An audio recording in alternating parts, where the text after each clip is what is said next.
So good afternoon, everyone. Thank you for joining us for this first kickoff of CareerBloom Consulting's live stream series. Today I have my esteemed colleague, Kelli Nottingham, joining me today. So this is an awesome opportunity for us to partner, tag team, as well as share with you, our audience, some experience as well as some tips and best practices as it relates to building skill within your respective career. So just to kind of give you an overview of what we'll cover today. So in just a few minutes, Kelli Nottingham will present to us about the concept of performing skill versus practicing skill. And then we'll move right into some of our personal experiences as it relates to that. And then we'll share with you several different ways in which you can go about building skill. And let me just share with you really quickly as part of this introduction is that for me personally, the reason why I decided to talk about this topic today, I'm reminded of how this was several years ago, back in the day, right before I became a leader. Prior to that, the person that hired me, or at least promoted me into a leadership role, she actually asked me the question on her first day being my leader. She's like, so have you ever considered or have you thought about going into a leadership role? And I basically told her, nope, I could barely lead myself, let alone someone else. And so it was just a whole bunch of insecurity associated with that, and just a lack of confidence, being able to get into that position of responsibility. And in all honesty, it took me about 1.5 years to get to the point where I was actually ready. And then soon after was actually the time in which I was promoted into a leadership role. But the thing is that I during that 1.5 years, I had the opportunity to lead and manage an initiative that went across the entire company. And so that provided me with the opportunity to kind of put into play those skills in which I felt like I was lacking. And as I was applying those skills, I didn't really think of it as leadership skills. I was just like, hey, I'm just doing the job, fulfilling my role, having fun, generating results, things of that nature. But then, like I said, after that 1.5 years, I kind of reflected and I'm like, you know what? I had a team of volunteers, whether or not I acknowledged them as direct reports or not. I was actually leading this team of volunteers that were across the entire corporation. And a lot of these folks were in positions higher than myself. So I was like, wow, so maybe I can become a leader. And so with that being said, it really helped me solidify the belief that I do have the capability, to assume that responsibility of going into a leadership role. And I do have the capability of, persuading folks, supporting them, coaching them, and things of that nature, because those were all skills that I was actually utilizing during that 1.5 years in which I led that initiative. And so that brings me to today. I often hear, and I know of people, other professionals that say, you know what, I would love to do this, or I love to be in this position. But for whatever reasons, they're like, well, I don't think I can do that. I've never done that before. Or this particular job requirement underneath this job description says you need XYZ years of experience, or you need to have this skill. And people count themselves out even before they actually apply or even attempt to apply. So that's what we're going to be addressing this afternoon. And so with that being said, I'm going to pass it over to my colleague, Kelli Nottingham, who will share with us. Kelli, if you can just quickly introduce yourself and then share with us about the concept of performing skill versus practicing skill. Okay. All right. Well, thank you. And thank you everyone for joining us. Thank you, Ray, for inviting me to come today. I'm very excited to be here. I actually have a lot of similar experiences where I didn't feel like I had a level of skill that was good enough. And I think a lot of people, there's a name for it. We call it imposter syndrome, imposter complex, right? Where we overestimate the value of someone else's skills and we underestimate the value of our own. I came up with a word, Ray, I love to invent words. And so I came up with a word for this called perfectionism, which I'm so dorky, where we compare ourselves and where we are with the persona or the image that other people put out into the world that is not reality on a day-to-day basis. We look at people on social media, or we look at other people who are publishing books and they're doing all these amazing things, and you're like, oh my God, that's so wild. They're doing all this great stuff. We don't see their blooper reel that's going on behind the scenes, and we just assume that they somehow have jumped from point A, which is I don't know a skill, to 100%, I have got this skill mastered and I don't need to think about it anymore. And so for a lot of us, we tend to focus on, for ourselves, a lot of criticism, beating ourselves up over the fact that we aren't at 100% right out of the gate. And this is, I think it's adding on a lot of pressure to ourselves when we're in a job situation and we think, I have to look really good doing this because other people are watching. And if I don't do it exactly right, they're going to think I'm complete and utter moron. I think of this as the concept of performing a skill. We think we have to be able to go out in front of a bunch of people and perform, like Shakira perform and blow everybody away on the very first try on things. It's a very black and white, all or nothing way of thinking. And this holds a lot of people back.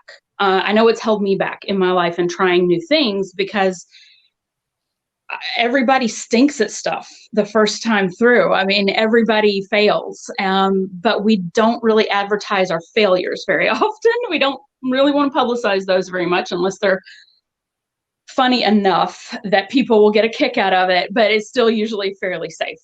So instead, what I like to think of, and this is honestly this is something I'm still working on, is thinking about skill development as practicing a skill. So instead of thinking it's 100% out of the gate, I have to know how to do A right away perfectly, we can think about that this skill is a slow incremental building process. It's sort of like, if you've ever, I think everybody's watched Karate Kid, right? And you see Dan, I'm talking about the real one, the original one. I'm sorry, I have my, I love me some Pat Morita. So doing the washing and the painting and everything that he was doing, and he was practicing skills without even realizing that he was learning skills, instead of looking at these people who were able to really do martial arts at an incredible level and thinking there's no way I can get there. This is sort of the way that we can think about skill building, as it's like a yoga practice, a meditation practice, a martial arts practice, where we focus on the process of doing as a learning process. So I'll give another example here. So Ray, you know this, in my secret life, my not so secret life, I'm a belly dancer. And my dance teacher, when I was first starting to perform publicly, I was extremely nervous. And she said, Kelli, focus on just what is one thing you want to work on during this performance, and keep it at that level. So no matter what else happened, I was keeping that intention set in my head of, I want to make sure that I'm smiling, or I want to make sure that I'm looking up at the audience. And it helped break down some of that need to feel perfect. Okay. Because it wasn't about, at that point, being perfect. It really became, this is a skill I'm going to practice in this situation. So we can take that idea, move it into the workplace. And let's say you used an example of a large scale project that you're rolling out. Mm-hmm. Those situations can be terrifying, especially if it's got a massive budget with it and everybody's watching, and you go into all of these meetings and you're feeling like, I don't know what I'm doing. And you get into that, I'm going to beat myself over the head mode. Yeah. And you can't move forward at all. So you can break down the skills that you're trying to develop into little bitty steps that you'll work on that one little thing. So maybe for the next meeting, you're going to focus on keeping the meeting within the time frame and within the limits and getting through the agenda. And that's literally all you focus on during that meeting, is just getting through the agenda. And then just like any other type of practice, like athletes, they practice, right? Yeah. After practice, they go back and they say, what did I do well? What should I keep on doing that I did well? And what do I need to do differently next time? And it really starts to pull some of the pressure away from that idea of I have to perform at 100% right away, to say I'm going to learn a little bit and a little bit and a little bit and a little bit. And those incremental pieces, when you start to put them together, that's what skill building is. Yeah. I think we shoot ourselves in the foot trying to get everything right 100% all at one time. Because here's the thing, I guess the other thing as I was thinking about this topic was professional athletes and martial artists and I don't meditate. I that's something I need to practice. But they never get to 100%. I mean, you think about people who play professional sports, and let's take Tim Duncan. Okay. Thank you, Kelly. I know you love some Tim Duncan, right? Go Spurs, go. Spurs. He probably, I would pretty much guess, because he seems like a legit nice guy. He probably every single time he goes into practice, or did go into practice, would say, I need to work on these things. Even at a superstar level, he still had stuff he needed to work on. And that's the way all of our skills work. No matter how good we are, we can always continue to get better and better. So there is no 100%. That 100% skill perfection level that we think that we need to have to stretch ourselves on a project, to apply for a job that we're interested in, it doesn't exist. It doesn't exist. Wow. We're all just kind of the gray area in between, trying to get from I don't know the skill at all to I can perform it competently in lots of situations.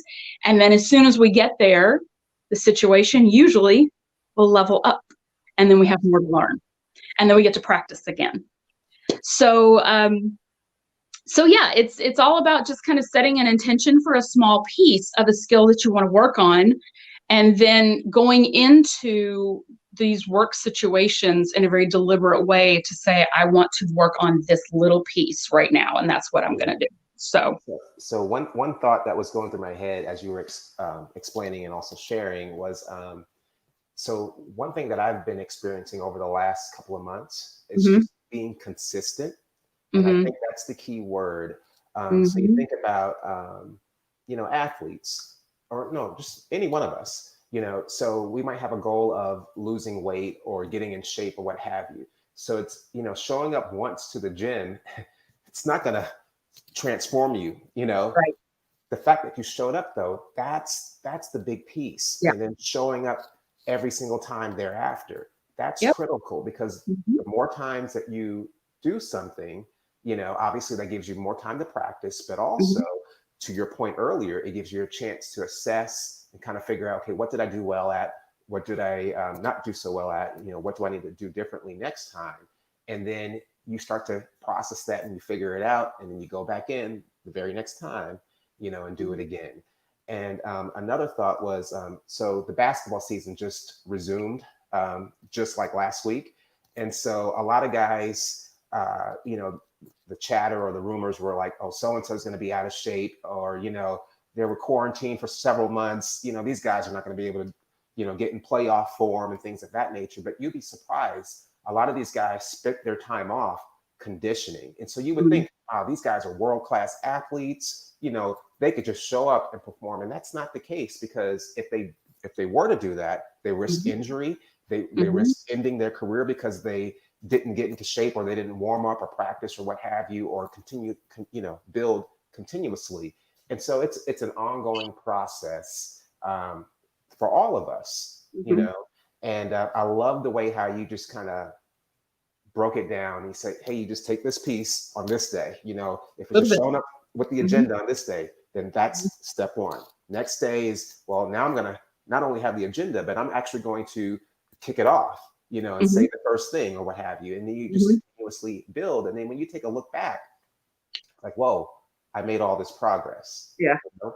So with that being said, Kelli, I want to ask you really quickly. Yeah, So, sure. and I know you and I have discussed this recently. So when you think back at those times in your career where you honestly felt like, hey, there's no way in the world that I could do that or level up to this particular level within my career, but you ended up doing that. So what did you actually do to get to that point? So maybe it was like, I know you, well, I'll let you share the example, but I know there've been times in which you said, hey, this next job is what I want.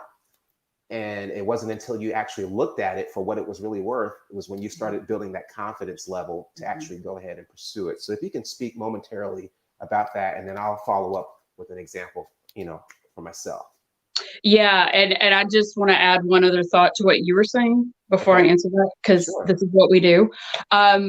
You were talking about like looking back on your skills and realizing like, whoa, I've come a really long way. Yeah, Rome wasn't built in a day, that is so true.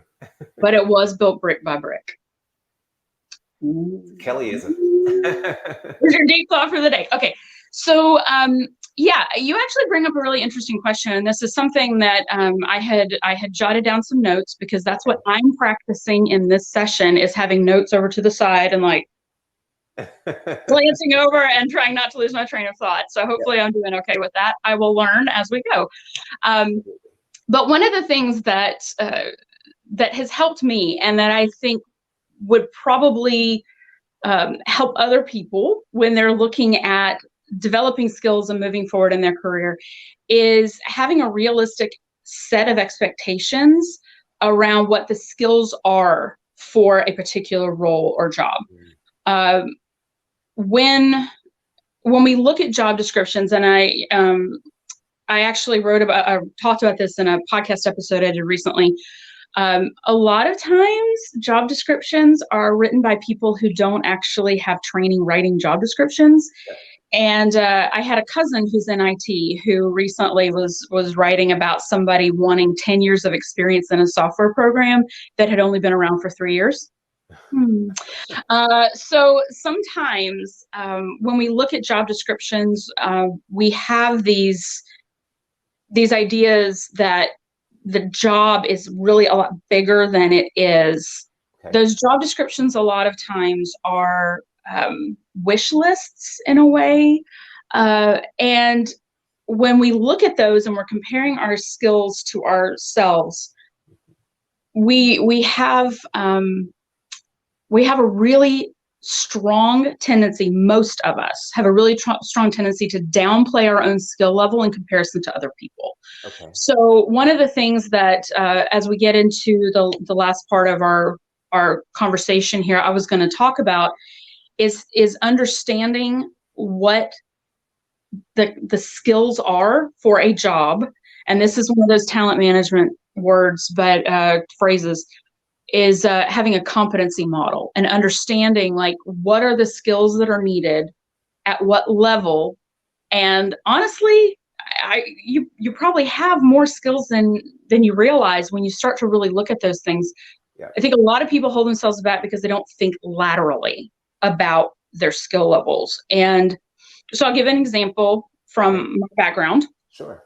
I worked in my first real professional job, where I actually had to wear like a little suit and everything.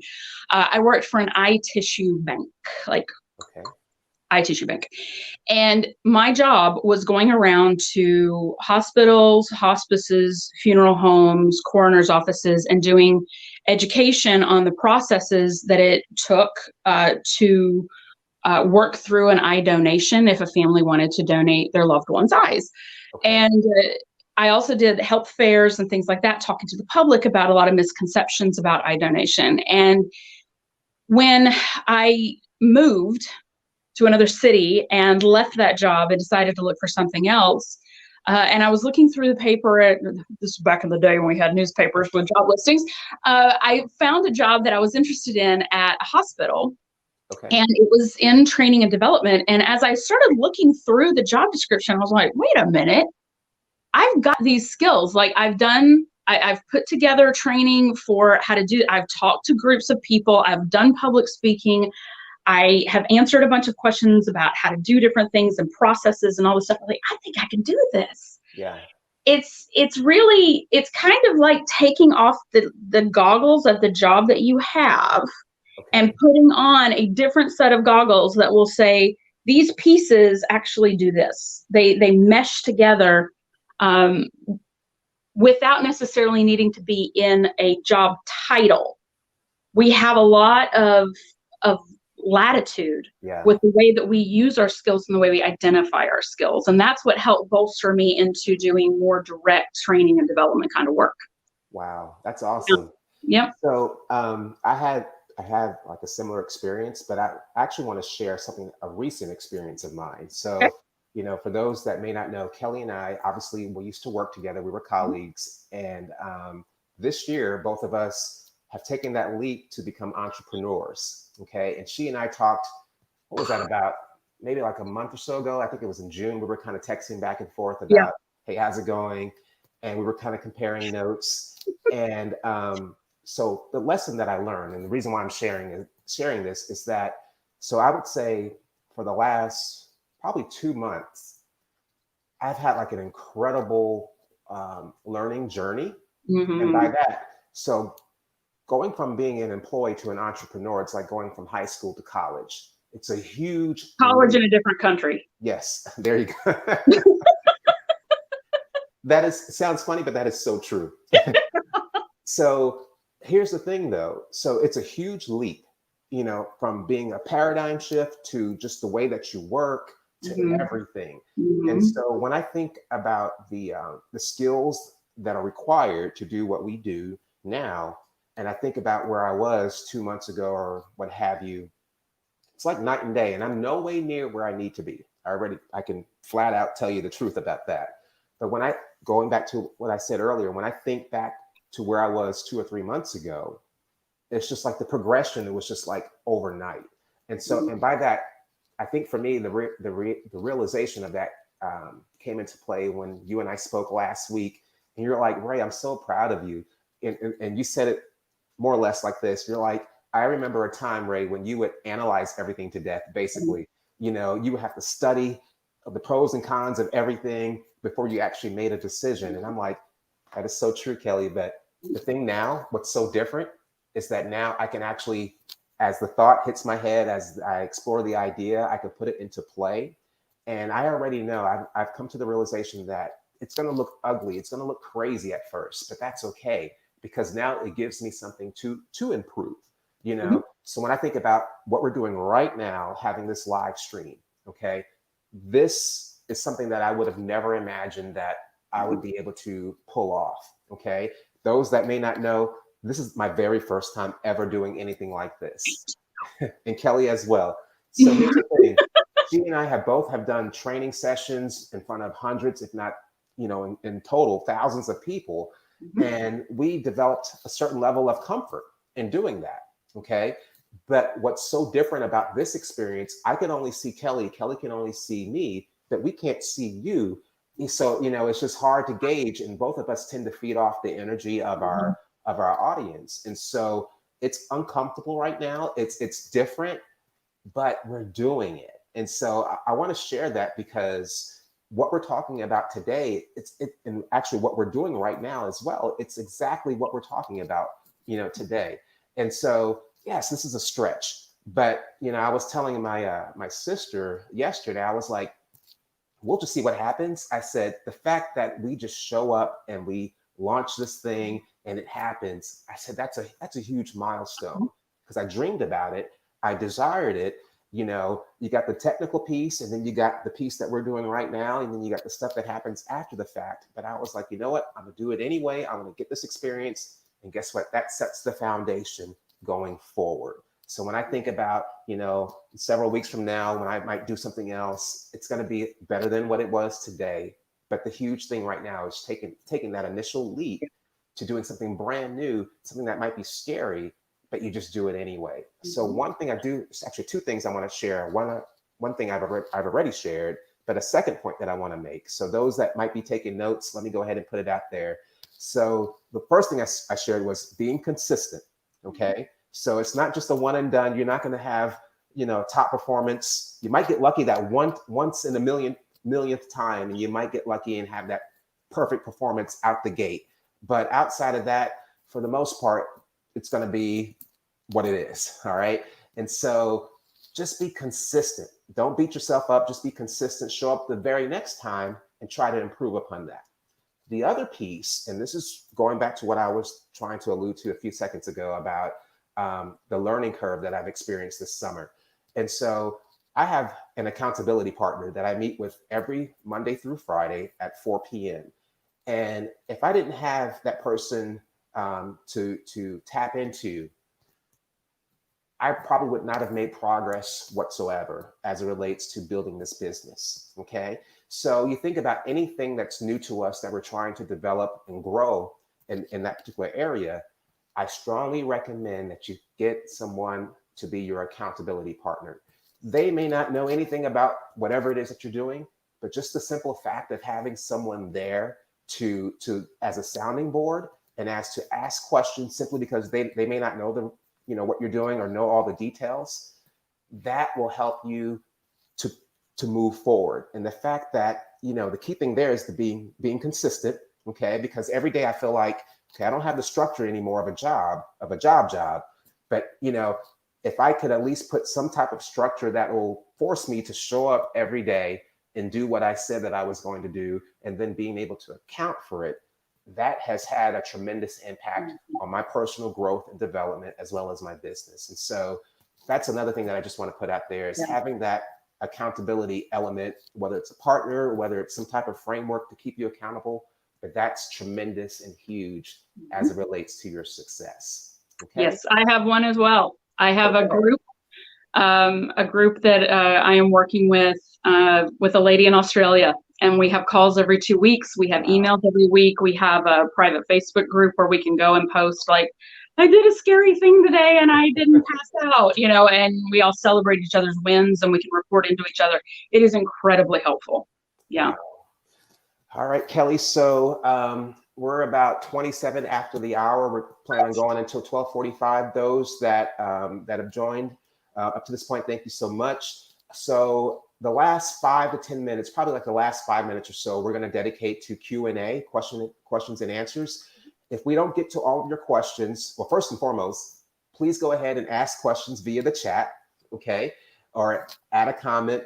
More than just Kelly and Ray, y'all look great, what have you. We appreciate that. But if you have any questions specifically, please put them in the chat. If we get to them during this time, that'd be fantastic. If not, we plan on following up after this meeting and providing you with our responses, and we'll send it out. And we also have a recording of this video available as well.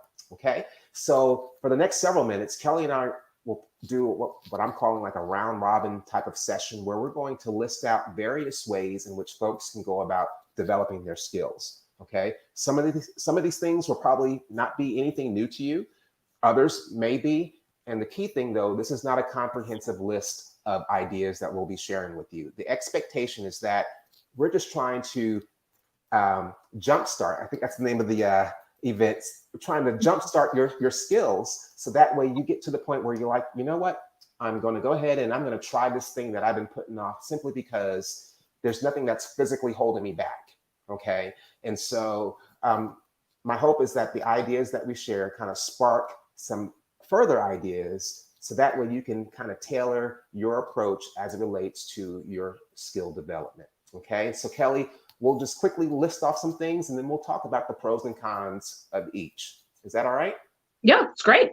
All right. So one of the things that I have on my list, and we kind of talked about this actually already, it's projects. Okay. So, oftentimes I know in this day and age, pretty much everybody that I know, I think is involved in some type of project. Yeah. But here's the thing, projects can actually be used as developmental tools to build and cultivate your skill set. Okay. So when you think about the different projects, Kelly, that you may have had or those experiences, what are some of the pros in having or being a part of a project as it relates to developing and building your skill set? So great question. A lot of the projects that I've worked on in my career have been cross-departmental, Okay. which helped to expand my professional network, and it made me visible to people who might not otherwise see me. Okay. And that's actually one of the things I was going to talk about, was being visible and being visibly competent. Especially for you introverts out there.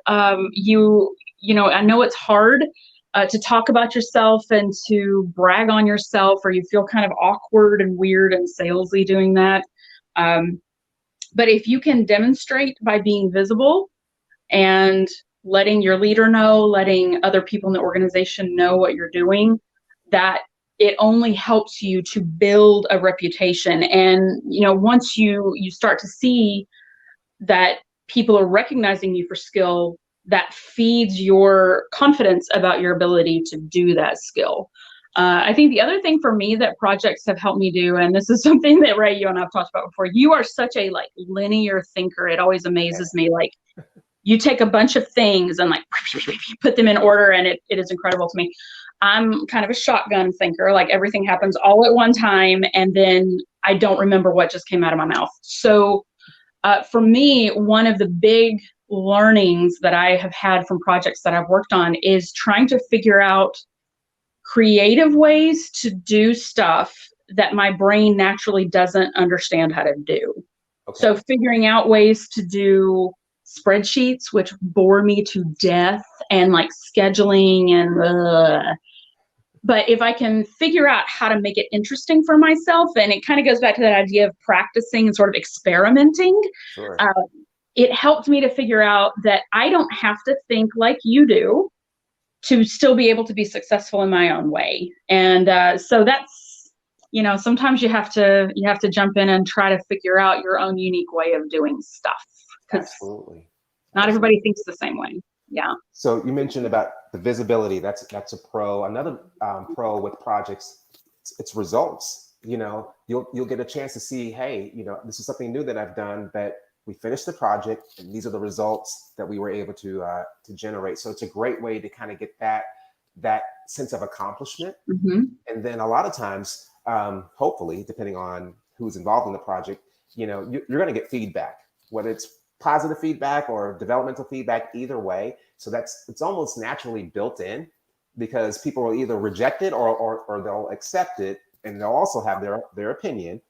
So it's a great way for you to, you know, take all of that in and kind of figure out, okay, so what can I do differently, or what can I improve in, or what can I continue to do, so that way I, you know, finish the project as well as develop the skill set. Okay. Yeah. Now, some of the cons that I identified on with projects, the project could actually fail. Mm-hmm. So it's like, that's a risk, you know, but for some people, it might stop them in their tracks. But then the other side of that is that it's reality. And then it's still an opportunity to kind of take a step back and say, okay, so what could we have done differently to ensure its success, or what caused, you know, the failure, and how could we address that, you know, in the future, or what have you. Yeah, and that's huge. And a lot of times we don't do that because we want to sweep it under the rug because it's embarrassing, and nobody wants to talk about that something failed. But I mean, you learn more from your failures than you do your successes. I think Michael Jordan said that. You learn more from your failures than you do your successes. So, yeah. Absolutely. So the first way was projects. Okay. Yeah. And like I said, this is not going to be all encompassing. We're just sharing with you some ideas, some pros and cons. And the hope is that you can take this and just run with it. Okay. So the next area is what I call self-study. You know, so I kind of consider the things that I've done this summer in building this business that I'm, you know, currently building. A lot of that's been self-study. And so I have an idea of, hey, I want to do this, or I want to add this component within my business. Okay, so how do I do this? And so part of that, a lot of that actually is self-study. And so when you think about some of the things that we do to, you know, study on our own, whether it's going on YouTube, whether it's taking a course, whether it's reading a book, whether it's just talking to somebody that's an expert or what have you. What do you think, Kelly, would be some of the pros in taking that approach to development as far as self-study is concerned? So for me, I think one of the benefits of that is that it lets you explore different things that without being committed in such a heavy way, which, okay. So for example, one time years ago, I decided to sign up for a Six Sigma certification, and I had said, I'm going to get a Six Sigma certification. And I started doing the coursework for the Six Sigma certification, and I was like, this is sucking the life out of my soul. And I don't want to do this anymore. I'm not interested in this. I have learned I do not want to do this kind of project management, which in itself is a learning. Yep. And so I was able to just say, I'm not going to do this anymore. I'm going to go over here and do something. Now, if there's something that, and I think this is something to think about with self-study, is that if you ask yourself the question, what am I absolutely terrified of getting asked to do in a project or at work? Like, if you are absolutely terrified that your boss is going to come to you and say, I need you to lead a team, or I need you to handle this or budget for this project, or whatever it is that you're thinking to yourself, like, please don't ask me that. That may be a skill that you need to dig into a little bit. And doing it by self-study, it frees you up a little bit to not be as visible while you're learning, so that you can sort of figure it out on your own. Sure. So now, as you shared that, and for those that see me looking back and forth, I have my other monitor off to the side with my cheat sheet. But one of the things with self-study, I guess a con would be, you don't naturally have accountability built into that. And so, and then you mentioned something about, that level of commitment, which that could also be a downside, because it's like, well, I have tomorrow, or, this is more like a nice to have. I don't really have to address it right now. And so you just have to be aware. Okay. And that's really all we're saying. For all of these things, they have the positives and the negatives. The key thing is figuring out what works best for you. And then being able to do that consistently, I think that's the key thought. And so, and another thing I think that adds to that is it really depends on your personality. That kind of comes into play as well. For some of us, self-study might be the way to go, because we might be introverted and we may not want to involve everybody in the world to help us develop and grow. So that might work too. Okay. Yeah, I guess it depends too. If you're like a deep thinker, like I want to learn, like you. Like, I want to learn everything about everything. And I'm more of a shallow pool skimmer type, where I'm like, I want to learn this much of it and then decide if I want to go in further or not. Because if it's something I don't enjoy doing, unless I absolutely have to learn it, I'm not going to worry about it. So yeah, you can gauge based on what your goals are and how you like to learn. Absolutely. So it looks like we have about 7 more minutes, not to be so exact. So we have several other items. I'm just going to run down those items as far as additional ideas. And then I saw a couple of questions. We'll go ahead and address those. Okay. And then if we still have like a minute or so afterwards, we can maybe dive into one other item that we have listed as far as ways. But some of the other things that I have listed are hobbies. That's a great way to develop and or cultivate a skill. Another one is volunteering. Okay. We also have what we call stretch assignments, which it could be scary for some folks. Job shadowing as well. Those that love just to build their knowledge and kind of develop their skill in a more, structured way. Going back to school is a great way. Okay. And then lastly, hate to put it out there, but Kelly and I are both learning and development professionals, AKA trainers. Training as well is a great way to develop your skills. And so the whole point, like I said earlier, this is not comprehensive, but the whole point is that there are so many ways for us to go about developing our skills. and to use the lack of skills as I guess, as a crutch, or allowing it to become a barrier for us to not attempt to try, to move up or level up or to move forward, you're robbing yourself first and foremost. And then secondly, you're robbing those around you as well that could potentially benefit from your success or your movement up, because now you can impact and influence maybe a broader audience, or maybe a specific audience that you're currently not able to influence or impact. So the opportunity, just my perspective, the opportunity, in my opinion, I think outweighs the quote unquote limitations that we might put upon ourselves. And then sometimes you just have to almost like use brute force and just break your way through that barrier, whether it's that imposter syndrome, or whether it's just, hey, I definitely need to develop this skill. Yes, it's going to take time. Yes, it's going to take effort. But if I think about it, a year from now, 6 months from now, what have you, think about how far along I'll be or will be at that point in time. But the first step has to be taken in order to do that. Yep. Okay. Any lasting thoughts before we get to Q&A, Kelly? I guess the only thing I wanted to add when you said that last thing was about dealing with resistance. And I mean, this is a whole other topic on its own, but our brains are wired to keep us safe. And so the more you're pushing on the edges of your comfort zone with skill building or with job searches or whatever it is that you're trying to do, the more your little deep, some people call it the lizard brain. Okay. The more that primitive part of our brain is trying to push back to keep us safe. And so it's something to be aware of when you're dealing with this. If you're dealing with a lot of resistance, identify where the resistance is coming from. And, really, it's designed to save us from saber-toothed tigers. It's not designed to save us from, I have to learn accounting, so, but sometimes we do let it get in the way. The only other thing I would add is volunteering is awesome. And if you join a professional association for your industry or your title or your type of job, you can volunteer with them. And they, and it's sort of a less pressury kind of situation, because your work colleagues might not necessarily see or know that that's going on. So it's a little bit safer for you to work on, and it gives you huge visibility. Absolutely. Yes. Awesome. So thank you, Kelly, for that. And we're actually going to go ahead and start Q&A. And let me see if I can see it. Actually, I've learned that learning on the fly, I learned that I could post some of these questions. So let me read them really quickly to make sure that it's appropriate. I'm just kidding. You want to sing while you do that? Let me share this really quickly. So here goes from Rain. Welcome, Rain. Thank you for being a part of this.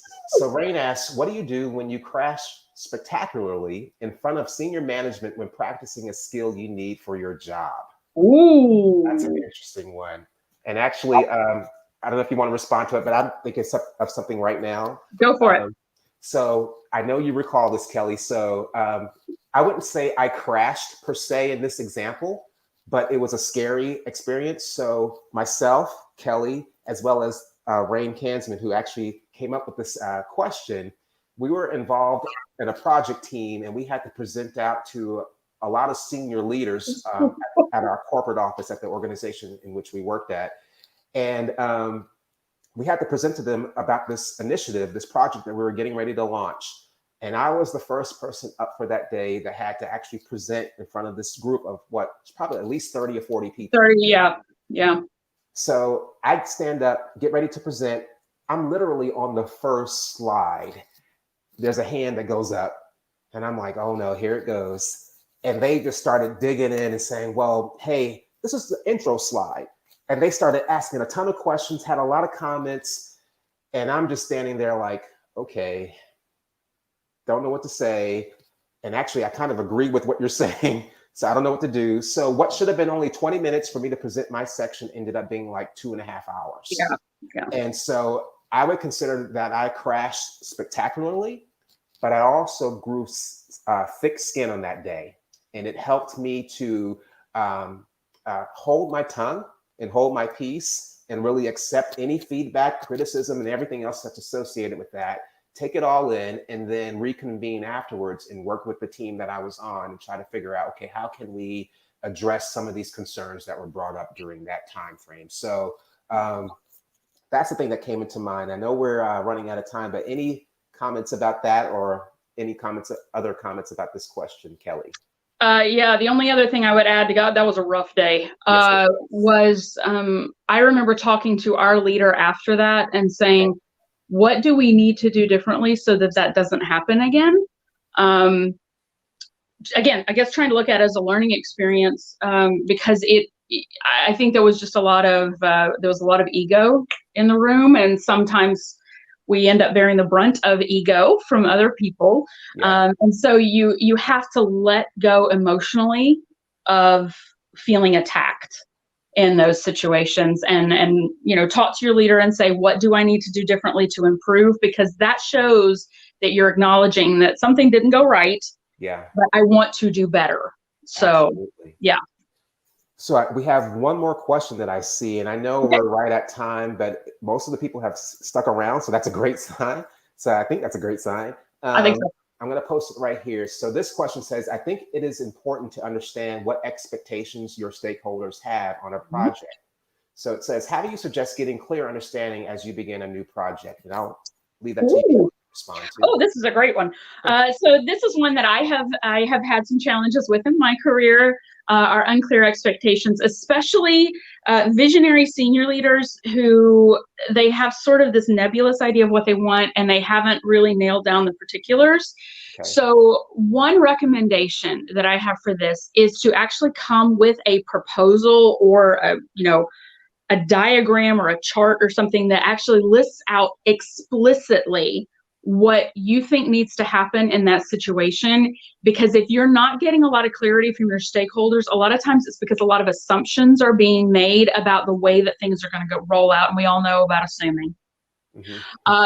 So make sure that and when you go in to have conversations, a lot of times our stakeholders will sort of agree on what they think needs to happen, but when you really get down to brass tacks and say, this is what this looks like, these are the repercussions, this is the timeline, these are all the challenges, and really explicitly lay it out for them to look at, that can really start to say, what do we need to get rid of? What's going to work? What's not going to work? Is this what you wanted? Because once they start to see the day-to-day of some of these things, it sometimes will set off those bells to say, yeah, this is actually not what we need or not what we want. Sure. The other thing, and I think, Ray, I can feel that you were getting ready to say this. I can feel it. Go ahead. Find out what measurements of success that they want to look at. Yep. What is the end goal, and how is success going to be measured for whatever it is you're working on, and then you work backwards from that. And sometimes that in itself is the challenge, that they don't understand what it is they're trying to do and accomplish at the end of the day. So asking questions like, what does success look like, and how are we going to measure it? And keep drilling that until, if you have to give suggestions for measurements, again, that can sometimes help them to go, oh, that's really not what we were thinking, and they can take a step back then, right? Oh, absolutely. I agree. So a couple of things before we conclude. So this session has been recorded, at least I think so, and we'll see. Like I said, this is all learning. And so it's being recorded. So we will make this session available for replay once we get to that point. Then also expect to also receive, or at least being made available to you, some of the responses to these questions, as well as some major takeaways from this event. Okay, so we'll list that out, and we'll make that available to you as a download, and as well as the recording. You can always replay it, and you can share it with your peers or with your teams, and you can always refer it back to it for yourself. And so our hope is that you were provided at least with enough ideas and experiences to kind of help spark or jolt you to go ahead and take that step forward. First step. And yeah, absolutely, that first step in developing your skill, so that way you can level up. At the end of the day, everybody wants to be successful. Everybody wants to feel good about what they're able to do as far as their capabilities and skill sets. And so our hope is that what we've been able to share with you this afternoon provides that for you. Also, before we end, if this was beneficial to you, please comment in the chat and let us know that this was beneficial. So that way, that way we know. And then also a part of that, if you can say, hey, would you like to know more, or not know more, but hear more from us as far as future live streams? If so, let us know that. And then if you have any ideas as far as any topics that you would like for us to address, we would love to hear that as well. Okay. So Kelli, I'm going to give you a moment to share really quickly. So if people wanted to find out more about what you're doing in your business, how can they go about doing that as far as reaching out to you, or at least learning more about what you're currently involved in? Oh, well, thank you, Ray. So you can find me on LinkedIn. You can go to KelliNottingham.com. It's Kelli with an I, and Nottingham like the sheriff. And you can also find my podcast on pretty much everywhere you hear podcasts. It's called the Career Speakeasy. And I'm there every 2 weeks with new episodes. So Awesome. You can find me in all those places. Awesome. And so for me, a couple of ways that you can reach out to me. I'm on LinkedIn. It's Ray Jackson. You can look me up as far as my profile is concerned. And then my business is actually listed out on LinkedIn as well, CareerBloom Consulting, LLC. And then lastly, you can definitely visit my website, CareerBloomConsulting.com.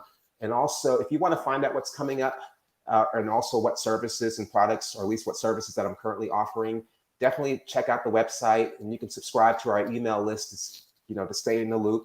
And we'll provide you with whatever information that you might be seeking. And if I don't know the answers, I'm connected to a whole lot of people that can definitely help you out in those situations. And so just a kind of a heads up or a sneak peek. So later on this month, it was all dependent upon today's session.